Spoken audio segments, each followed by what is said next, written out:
aujourd'hui, donc nous poursuivons nos travaux. Nous revenons un petit peu sur des travaux que nous avons fait l'année dernière sur les notions de croyance. Comment on fixe les croyances, comment avoir ses idées claires. Nous avons examiné ça à la lumière des apports de Charles Sanders Peirce, un philosophe trop peu connu à mon avis, mais qui est quand même notable et de plus en plus notable. Mais aujourd'hui, c'est donc Christian donc, qui a repris des études de philosophie, qui plus est, qui va nous parler donc de la notion de croyance divine, païenne et rationnelle. Christian, je te cède la parole. Merci Luc. Alors j'ai un petit peu modifié mon titre. J'ai remplacé païen par laïque. Donc on a croyance divine, croyance laïque et croyance rationnelle. Et je vais notamment répondre aux questions qu'est-ce qu'une croyance, notamment la différence avec la connaissance. Et quelles sont les sources, quelles peuvent être les sources de la croyance. Je vais dire un petit peu ce que j'en pense. J'étudierai aussi quel lien. Ça va nous amener à étudier les liens qu'il y a entre la croyance et la spiritualité.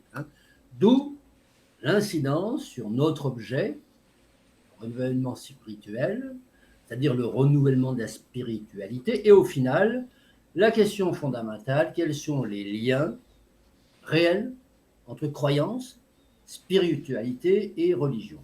Alors, au préalable, je vais me livrer à une analyse comparée des termes spiritualité et spiritualisme, qui se ressemblent, à première vue, mais qui contiennent certaines différences, certaines nuances, qui, me semble-t-il, n'ont pas toujours été bien distinguées dans nos échanges, notamment dans leur rapport avec la religion.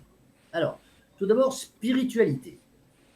Spiritualité, sens général de spiritualité, attitude ou démarche intérieure visant à donner un sens à sa vie, à se relier à quelque chose de plus grand que soi, Dieu, mais ça peut être la nature, le cosmos, la vérité, etc., etc., etc. Quelque chose de plus grand que soi. Ses caractéristiques de la spiritualité, c'est qu'elle n'est pas forcément liée à une religion précise, elle peut être philosophique, morale, mystique ou même athée. Athée. La spiritualité met l'accent sur l'expérience personnelle, la transformation intérieure, la recherche de sens, etc. On a déjà vu tout ça. Par exemple, c'est la méditation, la contemplation de la nature, la quête de la sagesse. Tout ça, ça peut relever de la spiritualité. C'est assez clair. Pour le spiritualisme, par contre, c'est plus compliqué. Dans son acception commune et dans son acception, on dirait, académique ou spécialisée. Parce qu'on a d'abord un spiritualisme philosophique. En philosophie, le spiritualisme, c'est une doctrine qui affirme la primauté de l'esprit sur la matière. Ça s'oppose notamment au matérialisme. Et ça veut dire que la réalité ultime, elle n'est pas matérielle, mais elle est spirituelle ou mentale.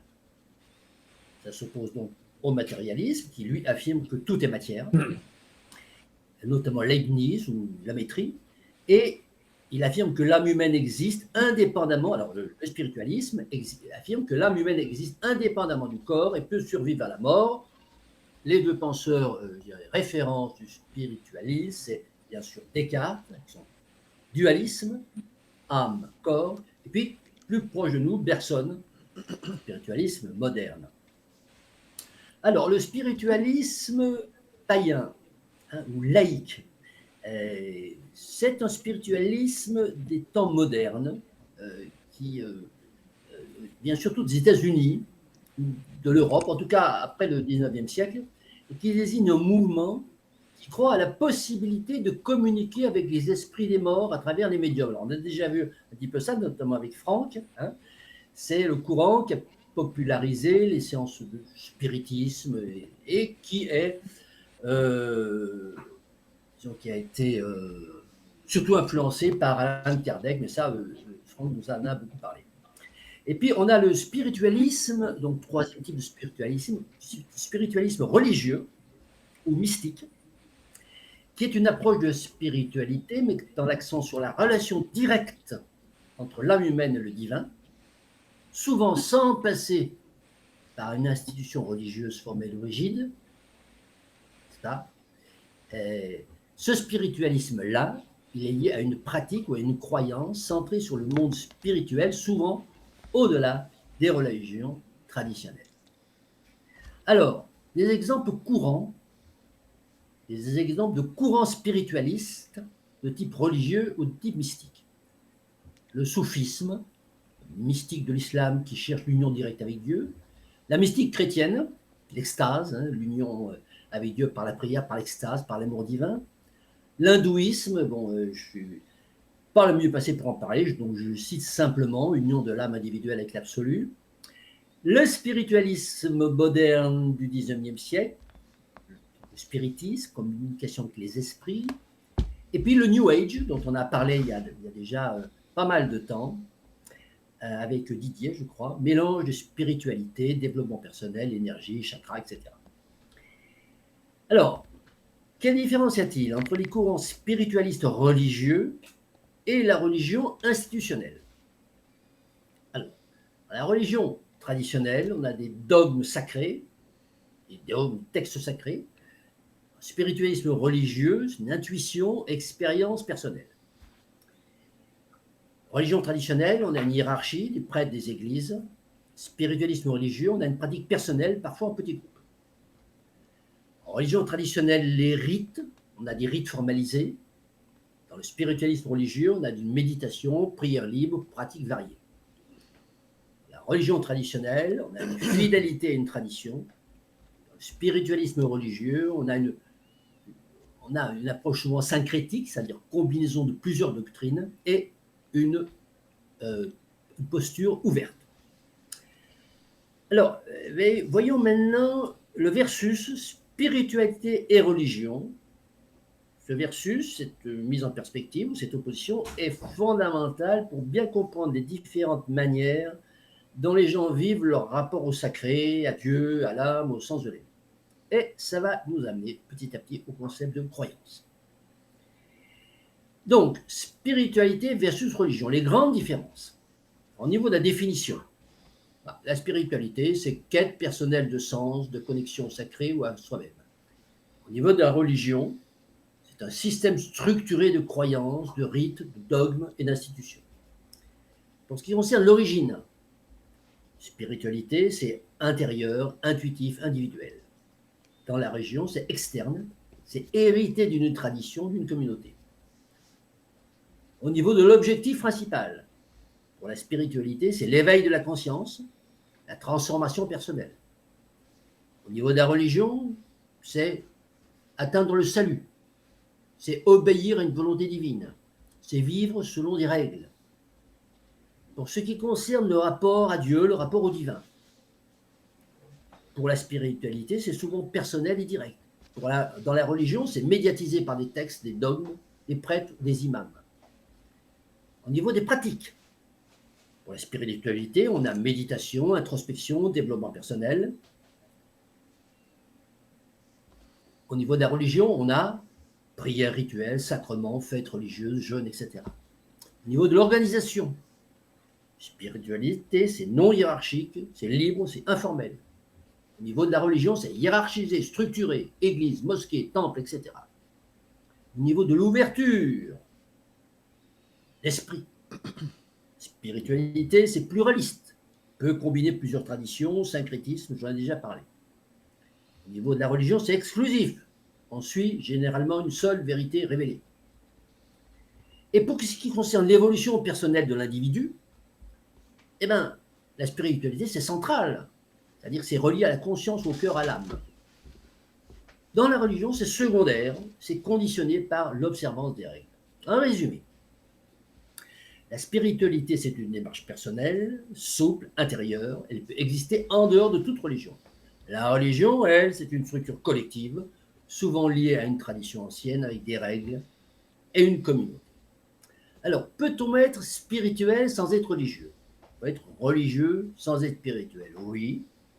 On peut être spirituel sans être religieux, c'est le cas de nombreuses personnes aujourd'hui, qui cherchent un sens à leur vie, qui méditent, qui croient à une force supérieure sans adhérer à une église. Oui, on peut être religieux sans être spirituel. C'est le cas de certaines personnes qui pratiquent par tradition, par habitude ou par obligation sociale, sans vivre une véritable transformation intérieure. Alors, venons-en maintenant au cœur du sujet et la croyance dans tout ça. Je reprends mes questions du début. Qu'est-ce qu'une croyance? Quelle différence entre une croyance et une connaissance, entre la croyance et la connaissance? Quelles sont les sources de la croyance? Quels sont les liens entre la croyance et la spiritualité? Alors, définition, je vais tenter une définition de la croyance. La croyance, une croyance, c'est tout simplement quelque chose qu'une personne considère comme vrai, même si elle ne veut pas le prouver de manière certaine. Une croyance, ça peut concerner des faits. Par exemple, croire qu'il va pleuvoir demain, en se basant sur des indices qu'on voit dans le ciel. Elle peut concerner des valeurs. Par exemple, croire que la bienveillance est toujours payée de retour. Elle peut concerner des explications du monde, cosmogonie, infinitude, bien et mal, écologie au sens de l'explication des lieux et conditions d'existence des êtres vivants et des relations qu'ils entretiennent avec leur environnement. La croyance n'est pas forcément vraie, malgré la certitude de celui qui croit. Mais plus grave, elle n'est pas forcément consciente. C'est-à-dire qu'on peut croire des choses sans se rendre compte qu'on croit à ces choses. Ou plus exactement, sans se rendre compte, en fait, qu'il ne s'agit que d'une croyance. En résumé, croire, c'est tenir quelque chose pour vrai, sans preuve irréfutable, voire sans preuve aucune. La plupart du temps, d'ailleurs, sans preuve aucune. Et c'est fondé sur l'éducation, la culture, les émotions, la foi, mais plus généralement, sur le plaisir ou sur l'intérêt qu'on a à croire telle chose. Ça, c'est dans le cadre d'une éthique conséquentialiste, même si on n'a pas conscience qu'on est dans le cadre de cette éthique conséquentialiste, comme par exemple l'utilitarisme. Soit une croyance qui est fondée sur un devoir ou sur le sens du bien, dans le cadre d'une éthique déontologique. Alors la croyance, elle est proche d'une autre notion qui est la notion d'opinion. Elle est proche, mais elle est distincte. La croyance est proche, mais distincte de l'opinion. Opinion qui désigne un jugement ou un avis personnel subjectif sur un sujet donné. L'opinion est toujours basée sur des préférences, des valeurs, des normes de goût, des interprétations de faits. L'opinion est toujours consciente. On a vu que la croyance, elle, pouvait ne pas être consciente. L'opinion est assumée comme personnelle. C'est mon avis. Une croyance, elle, a une vocation plus profonde qu'une opinion, et elle est perçue comme une vérité universelle. Kant dirait qu'elle est universalisable. Enfin, croyance, opinion, enfin connaissance. La connaissance, c'est une information ou c'est un fait établi comme vrai, confirmé par des preuves fiables et vérifiables. La connaissance est basée sur l'observation et pas sur la foi, sur l'émotion, sur le conditionnement comme la croyance. La connaissance, elle est basée sur une expérience reproductible, elle est basée sur le raisonnement logique et sur le consensus scientifique, éventuellement. Exemple, l'eau bout à 100 degrés. À ce stade du raisonnement, on a bien compris que la croyance n'a rien à voir avec la connaissance, mais avant que d'en conclure, peut-être trop rapidement et définitivement, que la croyance est l'ennemi de la connaissance, je vais dans un premier temps me poser la question suivante. Si on considère que l'épistémologie, c'est la discipline qui explore la philosophie de la connaissance, existe-t-il une discipline qui explore la philosophie de la croyance? Eh bien, il semble que la réponse soit oui, et qu'elle a même un nom, c'est la doxologie. Doxologie, du grec doxa, opinion, croyance, qui serait la doxologie, littéralement l'étude de la croyance ou de l'opinion. Alors, ce terme n'est pas très courant, il n'est pas courant dans le grand public, mais il est utilisé dans certains milieux philosophiques, théologiques, et à commencer par Aristote, qui a littéralement inventé la fameuse méthode doxographique, qui consiste avant tout exposé de théorie sur un sujet donné, qui consiste à établir un inventaire le plus exhaustif possible de toutes les opinions, de toutes les croyances, et deux termes d'ailleurs étant souvent confondus, liés voire confondus chez Aristote, sur le dit sujet. C'est ainsi que Aristote commence souvent ses chapitres par « à ce qu'il paraît », ceci, cela, et ensuite « moi je pense que ». Et j'essaie de le prouver.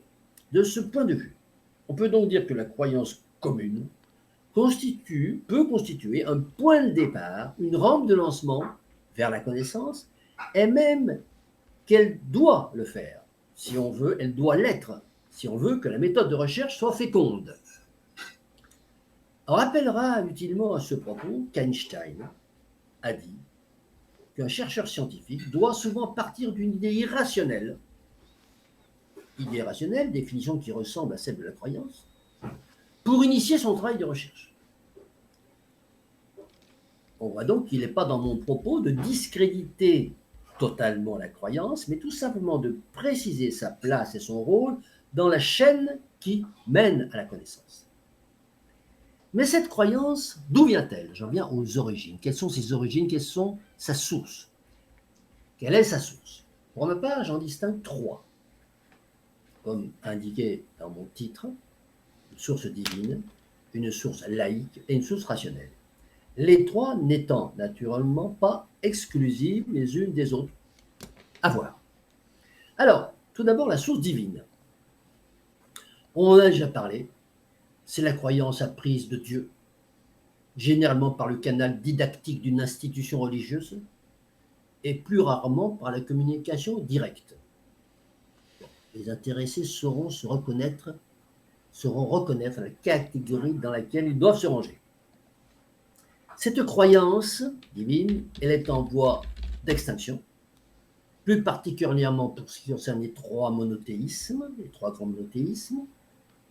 Concernant le catholicisme, tous les analystes, même ceux issus du sérail, ne peuvent que constater un déclin irrémédiable de la foi. Concernant l'islam, la radicalisation constatée ces dernières décennies le transforme en mouvement politique, et de ce fait est en train de le faire sortir du champ de la croyance divine. Et pour le judaïsme, somme toute confidentielle en termes numériques, la croyance ne semble avoir pour seul objet que d'organiser et de cimenter la cohésion d'une communauté particulière. En toute logique, nous exclurons toutes les autres religions non monothéistes, en tant que nous les exclurons de la capacité à produire de la croyance stricto sensu, puisqu'elles sont plutôt affaires de pratique et de comportement plutôt que de vision globale du monde. Deuxième source, la source laïque. La source laïque, c'est tout simplement la croyance instituée par l'État, après que celui-ci ait opéré une séparation politique de l'Église. Séparation de l'Église et de l'État, séparation de la croyance divine et de la croyance laïque. Cette croyance laïque, elle est véhiculée dans un premier temps par l'institution éducative, l'école, puis, dans un deuxième temps, prise de relais par l'institution médiatique. Les deux institutions étant naturellement sous le contrôle de l'État, que ce soit de façon directe, indirecte ou semi-directe, mais sous le contrôle. Cette croyance laïque, elle est fondée sur la science. Elle est censée être fondée sur la science. Et elle peut être illustrée par une sentence du genre « Les scientifiques ont remplacé les prêtres ». Sentence que ne démentiraient pas des philosophes théologiens comme par exemple Ivan Illich, qui disait que le développement technologique avait pris le rôle des églises dans la régulation de la vie, et que les experts scientifiques avaient hérité d'une autorité quasi religieuse. Ou, comme Jacques Ellul, qui analyse la technique comme une force quasi religieuse, une religion du fait acquis, à laquelle on ne peut pas se soustraire, puisqu'on la considère comme la vérité ultime indiscutable. Ellul souligne également qu'on peut tout mettre en question dans notre société, y compris Dieu, mais pas la technique. Technique qui est devenue une valeur décisive, digne de sacrifice, et qui s'impose comme une nouvelle référence suprême. pour Ellul. Les scientifiques ont remplacé les anciennes autorités spirituelles. Il écrit même: nous sommes actuellement au stade d'évolution historique, d'élimination de tout ce qui n'est pas technique. Voilà ce que dit Ellul, je partage personnellement à 100%. Mais cette croyance laïque en la science, c'est une croyance en la science au sens large, c'est-à-dire pas seulement la science technique et technologique. Science technique et technologique en ce qu'elle est censée résoudre tous les problèmes que l'homme pourrait rencontrer, y compris d'ailleurs le salut de l'âme, via le transhumanisme par exemple. Mais aussi et peut-être, et même surtout, en ce qu'elle contient la science économique.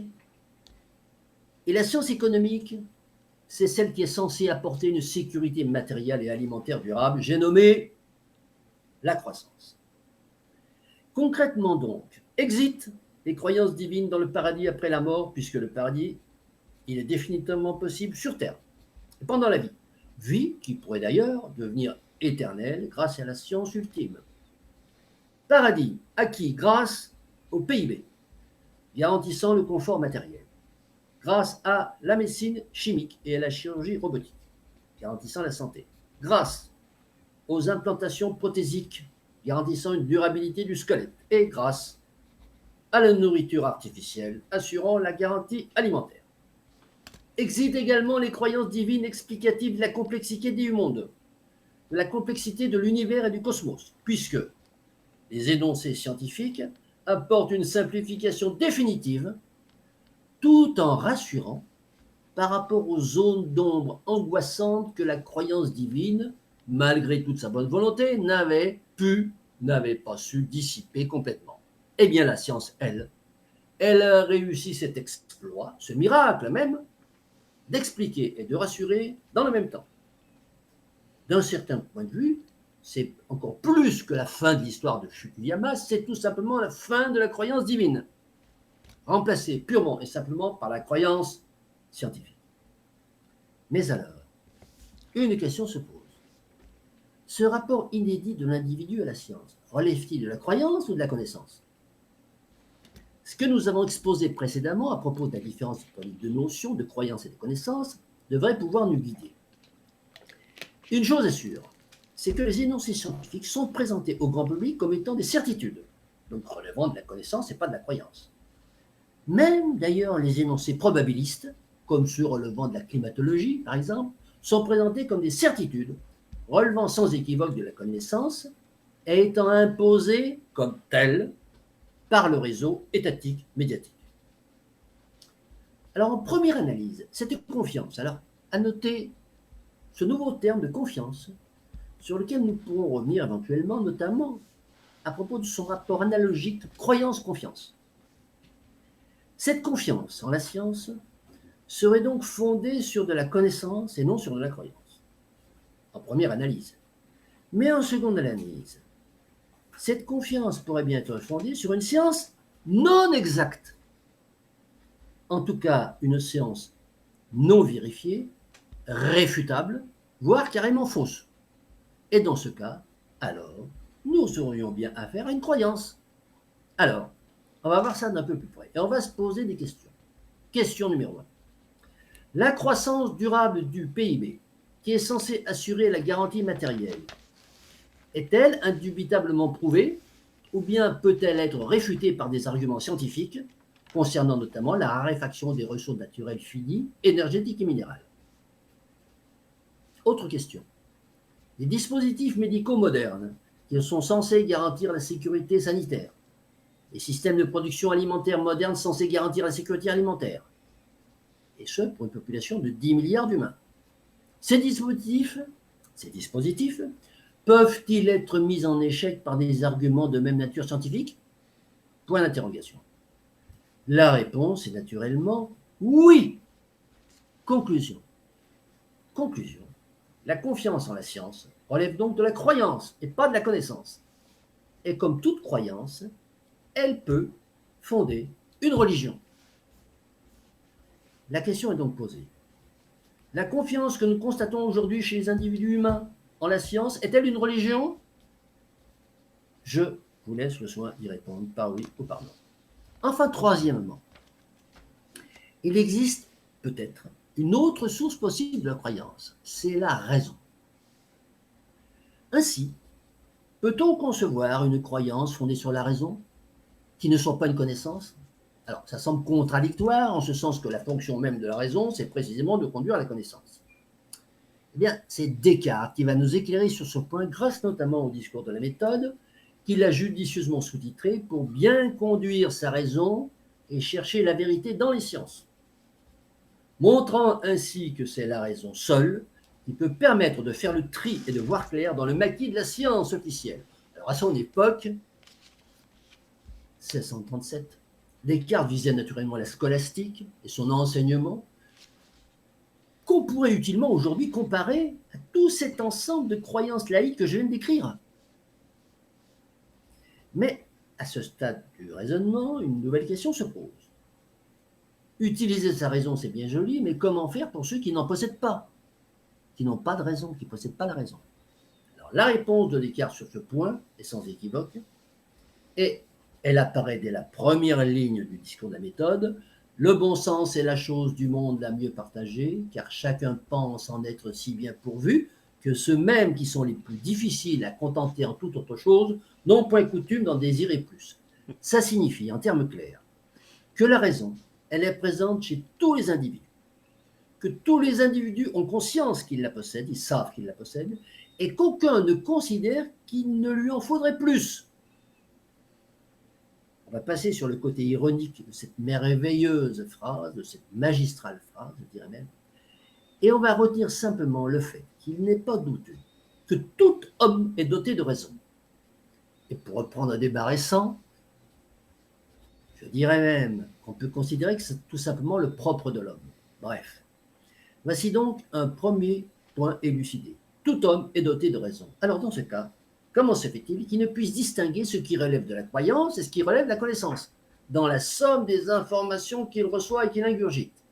Là encore, c'est M. Descartes qui va nous donner la solution, en disant un petit peu plus loin, dans le discours de la méthode, il ne suffit pas de disposer de la raison, encore faut-il l'utiliser bien.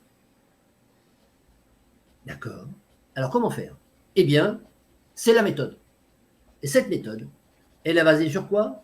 Eh bien, sur le doute. Sur le doute méthodique, le doute scientifique, bien sûr. Et comment Descartes a trouvé tout ça? Eh bien, il l'a trouvé grâce à la spiritualité. Il l'a trouvé grâce à la spiritualité. En se retirant, en s'isolant dans une pièce, dans un poêle, pour se livrer à ces fameuses méditations métaphysiques. Nous voici donc en présence d'une spiritualité sans Dieu. Descartes était chrétien, mais cela n'a pas d'incidence sur notre propos. Une spiritualité sans Dieu qui débouche sur l'impérieuse nécessité de bien utiliser sa raison pour fonder ses croyances en utilisant une méthode de pensée rationnelle fondée sur le doute. Eh bien, c'est ça. C'est cela exactement, très exactement, que je nomme la croyance rationnelle. Une croyance issue d'un bon usage de la raison, permettant notamment de distinguer le vrai du faux au sein du maelstrom de la croyance laïque officielle, sur tous les sujets, afin de se constituer sa propre opinion, sa propre croyance subjective qui constitue déjà un degré supérieur par rapport à la croyance officielle. Et ceci après un processus de doute méthodique et systématique, constitutif d'idées claires et distinctes. Cette croyance rationnelle, elle porte un nom. C'est l'esprit critique. Esprit critique, seul capable d'être le support au renouvellement spirituel dont notre société a drastiquement besoin. Je vous remercie. Merci beaucoup Christian de cet exposé extrêmement brillant. Nous te remercions. Et qui fait une synthèse de pas mal de travaux qu'on a fait sur la question, mais qui appelle quelques commentaires évidemment. Qui veut commencer à commenter? Moi, je veux bien rapidement. Je voudrais féliciter Christian parce que son exposé a été effectivement remarquablement brillant. Extrêmement bien articulé, extrêmement bien argumenté. J'allais dire, j'ai même pas de questions en fait. C'est. Ouais, non, je trouve que c'est très très clair. Euh, Christian, est-ce que tu penses que dans le cadre d'une rationalité, en fait, l'esprit humain peut être aussi par moments assez irrationnel face à des événements qu'il soit souhaite comprendre ou souhaite ne pas comprendre. Et il y a un élément, alors je vais faire un petit saut du côté médical, il y a un élément que l'on tient en compte par moment dans des pathologies résistantes dans le processus de guérison ou le processus de thérapie, tout processus de thérapie, c'est de s'apercevoir qu'à un moment donné, il y a un phénomène de résistance de l'individu et on s'interroge sur ce phénomène de résistance. Et en fait, ce phénomène de résistance se relie à ce qu'on appelle le bénéfice secondaire. C'est-à-dire, je vais essayer, voilà, j'appartiens à une religion et à un moment donné, je me dis non, c'est pas possible, voilà, j'exerce ma raison et j'y crois plus. Mais au final, ne plus y croire, c'est me priver des bénéfices secondaires de la croyance, c'est-à-dire d'appartenir à une communauté, d'être reconnu en tant qu'individu, etc., etc., etc. Voilà, c'est tout. Très intéressant, évidemment, ce que tu viens de dire. Bon, moi, je veux bien. Très intéressant ce que tu viens de dire, Franck. Je Ouais, rebondirai dessus. ouais. Claude, vas-y.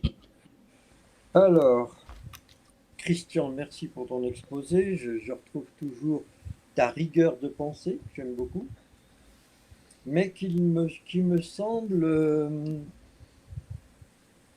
un peu trop limité à l'animal pensant, si je peux dire, si je peux le dire comme ça. Voilà. Alors, sur le plan, par exemple, quand tu parles de la connaissance, malgré tout, c'était la connaissance extérieure à soi. Mais, enfin, tel que je l'ai entendu, puisque là, tu as cité Aristote après, donc l'accumulation, peut-être le savoir, après, il faudra voir la distinction qu'on peut faire entre le savoir et la connaissance. Alors que la connaissance, dans le cadre spirituel où nous sommes, pour moi, c'est la connaissance de soi. C'est connais-toi toi-même, hein, qui est quand même derrière avec Socrate. Et la connaissance de soi, c'est pas des choses qu'on peut dire et exprimer, c'est une manière d'être qui ressort petit à petit de cette connaissance de soi. Pour moi, c'est comme ça que je le vois. Il y a une autre façon d'exister, d'être dans son rapport à l'existence. Ce qui fait que tout ce que tu dis, par exemple, quand tu parles des monothéismes qui sont déclinants, je suis tout à fait d'accord avec toi, mais ils sont déclinants parce qu'ils ont toujours mis en avant justement la croyance et non pas la façon d'être.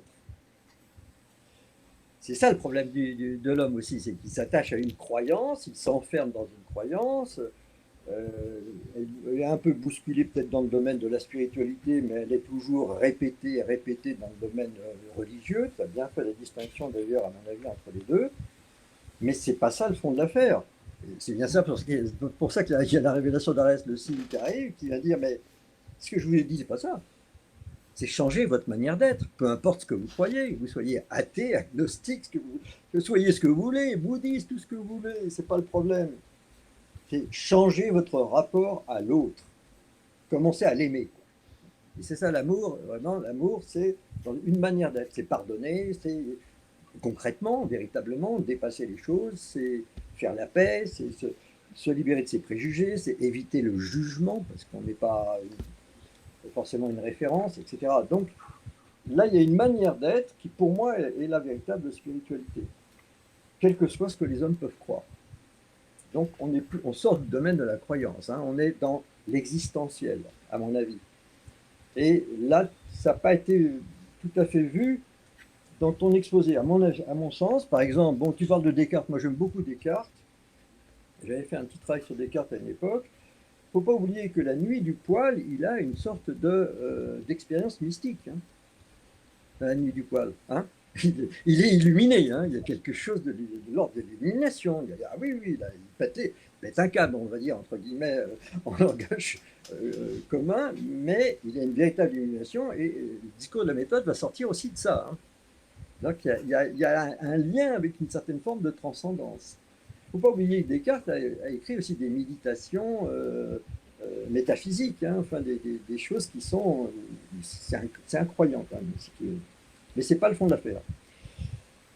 Mais dans son doute, par exemple, méthodique, oui, au doute méthodique, mais ça suppose chez l'homme qu'il soit honnête. Donc tout de suite, il y a une dimension morale ou éthique, je veux dire, qui est derrière. Est-ce que tu as une certaine forme de malhonnêteté de la part des scientifiques aussi de nos jours, qui vont affirmer une chose au nom de la science, mais qui derrière ont des intérêts, sont peut-être corrompus d'une manière ou d'une autre. Enfin, la science, elle est constamment instrumentée, hein, elle est tournée autour de cette histoire-là aussi.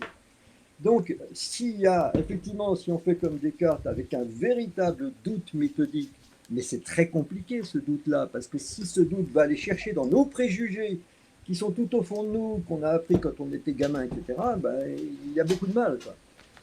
C'est ce travail-là, d'ailleurs, que dans la relation d'Arès, il appelle la pénitence, c'est d'aller aussi remettre en cause, finalement, ce que le monde a fait de nous pour qu'on refasse quelque chose de nous-mêmes à partir d'une autre façon de voir, d'être, de penser, surtout de notre rapport à l'autre. Donc, l'esprit critique, tu dis à la fin que c'est la seule façon de, et moi je vais dire, non, pas seulement, il y a l'esprit critique, mais il y a aussi ce qu'on s'attelle à vouloir être dans sa vie quotidienne, dans sa relation à soi-même et à l'autre. Et là, ce n'est pas seulement l'esprit critique, c'est une forme, je vais dire, d'existentialisme choisi, qui est absolument nécessaire pour entretenir quelque chose de l'ordre de la paix, parce que j'appelle la spiritualité, de la paix, du pardon, de l'amour du prochain, etc. Voilà, mais à part ça, l'exposé me paraît était effectivement brillant. Je vais dire dans le cadre, tant qu'on reste dans le cadre dans lequel nous sommes, quoi, de l'homme rationnel, de l'homme pensant. Mais est-ce que tu sens ce que je veux te dire un peu, de la petite dimension? Tout à fait. D'accord. Je sens, tout à fait. Merci. Voilà, d'accord. Bon, c'est tout. Non, je te remercie beaucoup pour l'exposé. Merci Claude. Alors, pour ma part, je vais prolonger ce que vient de dire à l'instant Claude, effectivement. Et je crois que là, on touche, quand on avait étudié la définition de la spiritualité, on touche à cette différence de la définition qu'avait donnée Christian ou celle que j'avais donnée Eberhard et moi conjointement, qui rejoint ce qu'a dit Franck également, c'est-à-dire on perd les bénéfices secondaires, c'est d'être dans une religion, voilà. Oui, parce que dans la croyance, il y a aussi, et c'est dans notre définition, c'est un moyen de vivre sereinement au quotidien, une manière d'être au quotidien. Et ça fait partie intégrante de la spiritualité. Pour moi, c'est même presque le principal. Enfin, puisqu'on l'a mis dans la définition, c'est comment être au quotidien. Et là, je fais un saut vers Charles Sanders Peirce et je renvoie aux émissions à ce sujet. Qu'est-ce qu'il dit Charles Sanders Peirce? La connaissance, la croyance, elle s'applique à tous les domaines, y compris le domaine scientifique. Parce qu'on ne va pas redémontrer le théorème de Pythagore à chaque fois qu'on va l'utiliser. On va pas Il y a plein de choses qu'on va faire de façon mécanique, et je insiste bien sur le mot mécanique, parce que c'est plus simple, et surtout c'est plus efficace. C'est-à-dire que d'un point de vue automatique, c'est-à-dire d'un point de vue négantropique, le fait de l'avoir intégré comme une croyance évite de dépenser de l'énergie. Et donc, nous permet de réagir comme un réflexe, effectivement, comme de conduire. Conduire, par exemple, au début, quand on conduit, il faut qu'on fasse attention à tourner le volant, à regarder. Puis au bout d'un moment, ça devient complètement intégré. Ça devient inconscient. Du coup, on atteint une sérénité dans la conduite. Bon, voilà, c'est un exemple un petit peu bateau, je dirais, mais dans la vie en général, et la spiritualité, voilà, c'est dans le domaine plus général, je dirais, c'est la même chose que de conduire la voiture, quoi, quelque part. Et ça, c'est une chose qui me semble t'échapper, qu'a bien pointé Peirce, justement, hein, qui a bien pointé en disant, effectivement, pour avoir les idées claires, pour raisonner correctement, il faut avoir l'esprit critique. Il n'y a que la méthode scientifique qui permet d'y arriver. Parce que même si elle est viciée, s'il y a des vicieux dans les scientifiques, le consensus finira par aboutir vers la vérité. Enfin, vers la vérité qui peut être même remise en cause demain, etc. Donc là, je pense que ça, effectivement, c'est une chose qui, à mon avis, t'échappe jusque-là, Christian, en tout cas. Hein. Donc ça, c'est une première chose. Importante, quand même. Pour moi, c'est la plus importante. Amour de l'autre, Madernette, etc. Oui, effectivement, là, je reviens sur ce que disait Claude. Je suis complètement d'accord avec ça.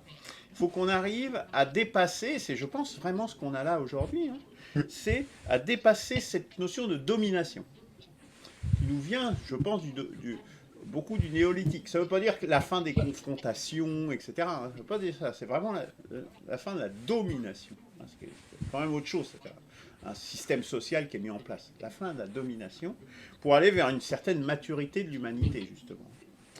Et donc, pas confiant. Bon, non, je ne parle pas de ça.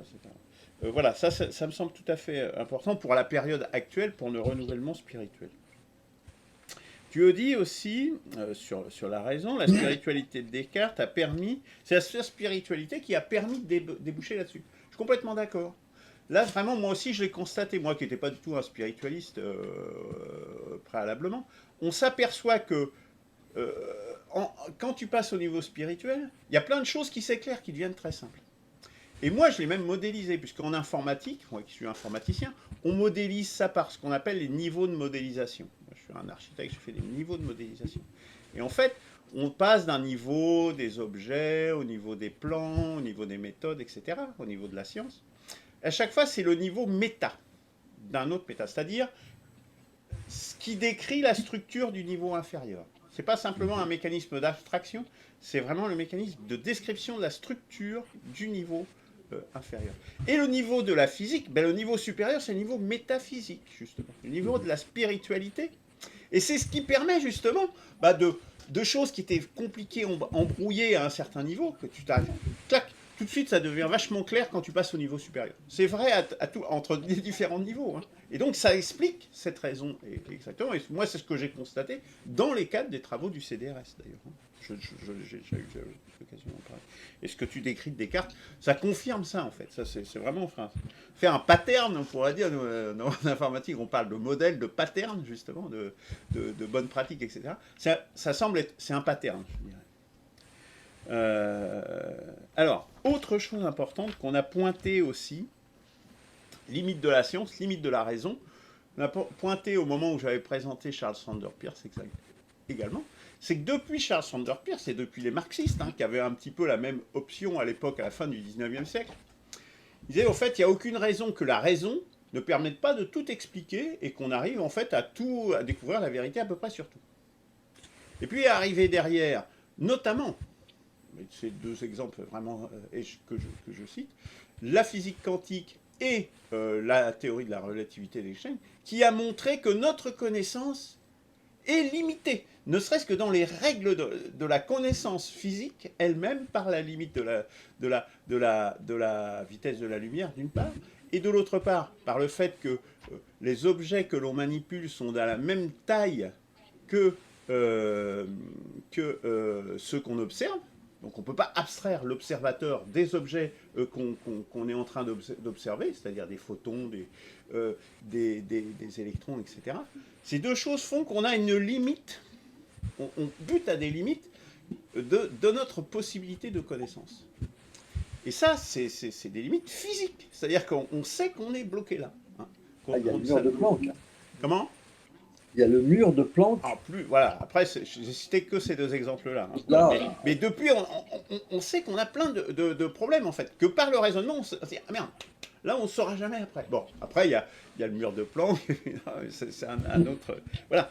Donc, on sait que notre raison a des limites. Si la raison... Et moi, c'est ce que je prône, quelque part, aussi, hein, quelque part, enfin, c'est... cette raison, si ça doit devenir une raison qui met ses propres limites à cette raison, justement. Ça sera la maturité, justement, peut-être aussi, dont je parlais tout à Bon, je m'arrête là parce que j'ai toujours l'impression de parler très longtemps. Et puis, oui, et puis, alors, sur une chose importante, hein, c'est ce qu'il y a de pire, c'est également, c'est le mécanisme d'abduction, hein, qui est quand même, pour lui, c'est la seule manière dont on raisonne et qu'on découvre en définitive des nouvelles choses. C'est cette forme d'inspiration, justement, dont on parlait tout à l'heure. Ça vaudrait le coup peut-être d'ailleurs de faire une émission sur l'abduction en tant que telle, parce que c'est pas un mécanisme qui est très bien compris, et je pense que ça serait intéressant peut-être de faire une présentation là-dessus, si ça vous intéresse. Christian, pardon. Je peux juste rajouter un tout petit Oui, point. vas-y, Claude. C'est Avant que Christian conclue. c'est que quand on met, souvent on met la raison en avant. Alors je ne connais pas bien l'œuvre, je la connais très mal, l'œuvre de Kant. Et bon, il a fait une critique de la raison pure. Et le titre me parle, quoi, critique de la raison pure. C'est souvent la raison est présentée comme quelque chose de pur, quoi, comme si l'homme pouvait avoir une sorte de raison totalement pure, alors qu'il est quand même charnel, il est émotionnel, il est sensible, l'humain participe de beaucoup de choses. Donc, et c'est là que je dis que son éthique personnelle joue un rôle même dans la rigueur et dans l'honnêteté qu'il peut avoir dans l'observation, ou la reconnaissance, par exemple, qu'il se soit trompé, tout simplement, même pour le scientifique. Euh, donc, je ne vois pas de raison pure. C'est-à-dire, je ne peux pas penser la raison pure sans qu'elle soit attachée à une certaine façon d'être, justement, choisie par l'homme d'abord. Qu'il en soit conscient ou pas. Voilà. Merci, Claude. Mais c'est ce que garantit, pour te répondre, si je peux me permettre, c'est pour ça que c'est pas un scientifique qui détient la vérité, mais c'est un processus scientifique, justement, avec le doute. Et justement, c'est d'autres qui vont dire ah bah non, mais là, ce que tu dis, voilà. C'est ce processus, en fait, qui. C'est jamais l'œuvre d'un homme. C'est ça qui est important, je dirais, dans la science. Sauf qu'on a vu qu'il y avait quand même science et science. Hein. Par exemple, dans le Covid, on dit au nom de la science, tous vaccinés et protégés. Enfin, on en a vu quand même des vertes et des pas mûres. Hein. Alors finalement, ce que je voulais pas dire tout à l'heure, je vais le dire quand même, tu m'en donnes l'occasion. Il ne faut pas confondre la science d'aujourd'hui dans un stade de décadence du capitalisme qui fait que c'est plus la science qui est au pouvoir, hein, comme je l'ai dit dans mon bouquin. Hein. Là, avant, c'était Marie Curie, c'était Einstein, c'était des gens comme ça qui étaient mis en avant. Aujourd'hui, c'est Bill Gates, c'est Elon Musk. Hein. C'est quand même pas les mêmes, soyons clairs. Hein. Là, on valorise la technique, alors qu'à l'époque, on valorisait de véritables scientifiques. Hein. Donc, ne pas confier ce qui se passe aujourd'hui avec la science en tant que telle, je dirais. Christian, excuse-nous, Ben non, pas du tout. Ces échanges sont extrêmement intéressants. Bon, en 5 minutes, il y a beaucoup de choses très intéressantes qui ont été dites, bien entendu. Pas le temps de répondre ou de deviser sur les portes qui ont été ouvertes. On va essayer de faire 3 ou 4 spots très rapides pour terminer. Franck, alors j'ai pas tout compris hein, ce que tu as dit, mais ça m'a évoqué quelque chose qui s'appelle le vitalisme. Le vitalisme, c'est-à-dire il y a qui s'oppose à la biologie très matérialiste. Il y a cette notion de force vitale qui vient encore une fois d'Aristote, et la réponse à une implacable réalité de la biologie. Dans le cadre de maladies, il y a cette notion de vitalisme qui m'a paru faire écho à ce que tu disais, mais bon, faudrait creuser. Concernant Claude, alors, tout à fait d'accord avec ce que tu dis, Claude, tu as parlé de la connaissance de soi. C'est tout à fait d'accord, mais on n'est pas dans la croyance. J'ai fait un exposé sur la croyance, que c'est que la croyance. La connaissance de toi est un chemin philosophique qui a commencé depuis les débuts de la philosophie, c'était Socrate, bien entendu. Voilà. Donc, alors, Descartes, il est illuminé. Oui, alors attention, bon, il a été inspiré, il a eu des rêves, etc. Bon. Descartes ne fait pas allusion à la participation de Dieu dans ses révélations, ses déductions métaphysiques. Il fait appel à Dieu ensuite pour dire que de toute façon, pour qu'une théorie soit complètement validée, une théorie scientifique soit complètement validée, c'est extrêmement difficile, hein, et il faut qu'elle soit validée finalement par Dieu. Donc ça veut dire qu'elle ne sera jamais validée. Et là, ça ouvre la porte vers toutes les analyses et philosophie, épistémologie des sciences modernes, avec notamment Karl Popper ou Thomas Kuhn. Voilà, bon. Alors, évidemment, tu parles de l'honnêteté. Là encore, totalement d'accord avec toi, mais on est, me semble-t-il, hors sujet par rapport à la croyance. La croyance, puisque j'ai dit que la croyance pouvait être inconsciente, c'est-à-dire on croit quelque chose, mais on ne sait même pas qu'on y croit, on ne sait pas pourquoi. Voilà. Bon, la démarche, de doute méthodique qui doit faire passer, donc qui doit d'abord éliminer toutes les croyances officielles, bon, elle doit être empreinte d'honnêteté. Alors, bon, ça c'est un vrai débat. Moi, je pense que ça coule de source. Si on a la raison, on est forcément honnête. Mais bon, voilà, parce que je pense, maintenant, il faudrait l'argumenter et le démontrer. Alors, l'esprit critique ne suffit pas. J'ai beaucoup aimé. Il ne suffit pas. Je dis que non, il ne suffit pas. Toi, il dit qu'il faut un esprit critique plus un projet. Oui, il faut un esprit critique plus un projet. L'esprit critique, c'est un outil. Hein, c'est un outil pour renouveler la spiritualité, mais pour réussir sa vie, il faut un projet. Je suis tout à fait d'accord. Un mot sur Kant. Alors, quand il a fait les critiques de la raison pure, d'abord critique chez Kant, ça ne veut pas dire qu'il critique quelque chose, c'est qu'il étudie toutes les conditions de possibilité de la connaissance, etc. Mais il a fait la critique de la raison pure et la critique de la raison pratique. Chez Kant, il y a la raison pure, hein, qui est le domaine des idées, le domaine de l'intelligible platonien, et puis ensuite il y a la raison pratique, c'est la pratique, c'est le comportement, c'est la praxéologie, c'est donc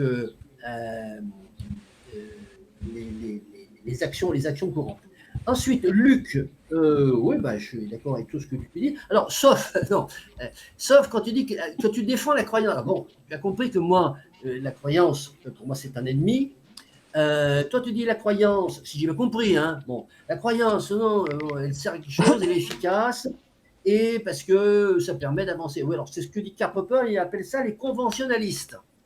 Les conventionnalistes, c'est-à-dire, bon, allez, c'est shut up and calculate, hein, c'est les positivistes, ça commence avec Auguste Comte. Cherchez pas le méta, cherchez pas le métaphysique. On a des théories, on s'y tient et ça nous permet d'avancer. Bon, je suis contre. Voilà, alors bon, grand débat. Parce que j'ai dit. La raison n'est pas toute puissante, bien sûr que non, elle n'est pas toute puissante. Hein. Elle n'est pas toute puissante. C'est pas parce que je dis qu'il faut utiliser la raison. La raison, c'est l'outil, le seul outil qui nous permet de débusquer la croyance. Hein, voilà. C'est pas dire que la raison est toute puissante, qu'elle peut tout. Il y a des limites à la science, oui. Alors, bon, les limites à la science que tu pointes, c'est tout à fait exact, elles sont en contradiction avec les conventionnalistes. Hein, parce que s'il y a des limites à la science, il n'y a pas de science efficace. Tout est de tout, un paradigme ensuite est détruit par un autre paradigme. Et enfin, l'abduction. L'abduction de Peirce, c'est tout simplement la démonstration par Jean Perrin de l'existence des atomes par la méthode abductive. Et là encore, elle montre que la science, elle admet une méthode abductive qui n'est absolument pas une méthode déductive, une méthode qui prouve quoi que ce soit d'un point de vue mathématique. C'est pour ça qu'on a créé le concept fumeux d'abduction pour permettre de démontrer quelque chose qu'on ne peut pas démontrer avec les outils de la raison. Okay. Merci Claude. Bon, alors je ne suis pas du tout conventionnaliste, hein, c'est pas du tout ce que j'ai dit, hein, mais bon, bref, peu importe. C'est pas Merci Christian. Je propose malgré tout d'inscrire, bon, on en parlera la semaine prochaine dans notre réunion organisationnelle, d'ajouter l'abduction à nos travaux, parce que je pense que ça peut éclairer quand même, c'est quand même pas simple forcément à comprendre, donc je pense que ça vaut le coup de l'ajouter à nos travaux pour avoir les idées claires sur ce sujet. Merci à tous, messieurs. Ah bon, avec Franck, t'as pas beaucoup parlé, t'as ajouté un mot? Non, Non. bonne semaine. Merci, messieurs. Merci. Bye bye.